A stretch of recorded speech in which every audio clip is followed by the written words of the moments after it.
of the public who cannot be accommodated in the chamber or precinct will link up through a webinar that has a capacity of 1,000 guests. The platform will be non-interactive with no chat capabilities. Yesterday, the convicted murderer, Lungile Mqelewa, was handed a double life sentence for the brutal killing of his girlfriend, Keneilwe Pule. While many welcomed the conviction and the sentence, his mother, Zeka Mqelewa, was left torn. His confession to his mother helped the court untangle his web of lies. She ultimately handed him at the police station. What a story. Zakona Tsona spoke to her earlier today. She joins us with more. Zakona, this is the kind of heartbreak story that I think is worse, frankly, than anyone's nightmare. You can't imagine as a mother having your son knock at your door at 10 p.m. at night to confess that he has killed his girlfriend, then later to find in court the circumstances surrounding Keneilwe's death. We heard that he raped her, he murdered her, and thereafter he burned her. So hearing those details as a mother and then taking a decision that you will in fact become a state witness to support the family of the perpetrator.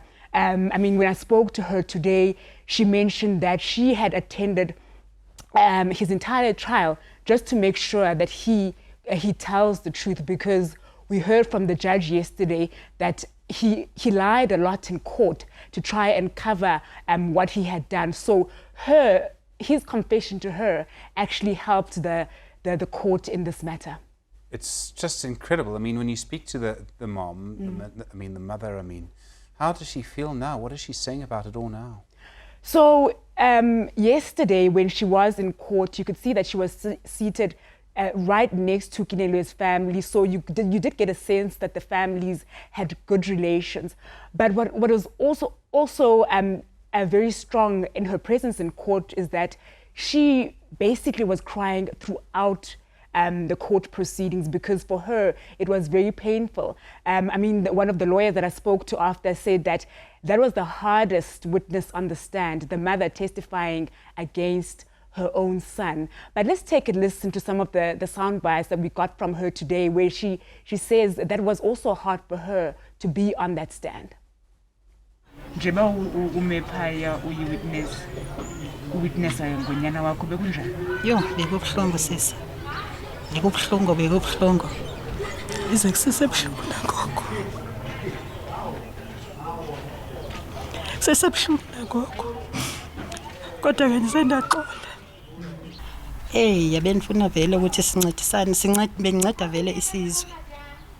Ukuthi xa umntana enze into nje, siyeke lento besiquma. Xa umntana into ayenzile uyenzile. Ngoba uqumeni kwakho uzomquma ngenye ixesha, xa ezojika azobulala wena phakathi kwendlu uzawufila kanjani? There's heartbreak, there's anger, there's frustration. It's all, there's disappointment, I think there's deep sorrow, it's all there. So what she's basically saying there is that she was actually relieved at his sentencing. And I think just listening to a mother saying, when the sentence was handed down, I felt a sense of peace, knowing very well that your son is going to jail for life. So it means that this is not a mother who wanted to stand by and support her son just merely because it's her son, but she wanted to stand for justice. She's also saying there's something very important, that in many cases, when such things happen, families support the perpetrator and turn a blind eye to the pain of the witness and what their family is going through. So she's saying, as families, we should try and stand for the truth. We should not try and cover up things because this is my son or this is my family member. So she's saying, for her, in a way, she's working with our fight in the fight against gender-based violence in this country. So for her, this was her effort to say to Keneilwe's family, I stand with you and I stand for justice and I stand for the truth. And therefore, I'm going to essentially turn against my son and make sure that he is punished for the crime that he did. Sakona, just the most amazing story. Thank you for your reporting over the last few days on that. Sakona Tsona, of course, with that story. Well, coming up, we'll unpack how key and how important any announcement from the President tomorrow on COVID-19 will be, the importance of the pandemic and the rollout of vaccinations. That's coming up on The Pulse.